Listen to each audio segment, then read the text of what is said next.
Toshkent viloyati Piskent tumaniga yetib keldi. Mashinalar, skuterlar tushdi.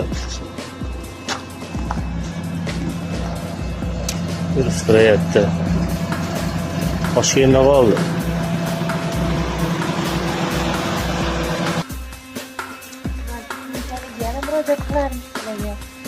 Inshaalloh. Assalomu alaykum, hurmatli obunachilar. Mana xudo xolisa Lavs degan Instagramga, YouTube'ga joylagan mashinamizni, mana skuter bilan, badarkasi bilan degan mashinamizni Toshkent viloyatiga olib keldik. Mana ukamiz xudo xolisa oldi, hujjatlari, skuteri, Tigo'si yetib keldi. O'zingiz fikringizni bildirib berasiz. Bu tangizdan ko'rdim. Bobur akaga aloqa etdim, olib kelishdi. Skuter ham sovg'a qilishdi. Ishonchli ekan. Haqiqat akami? Haqiqat ekan.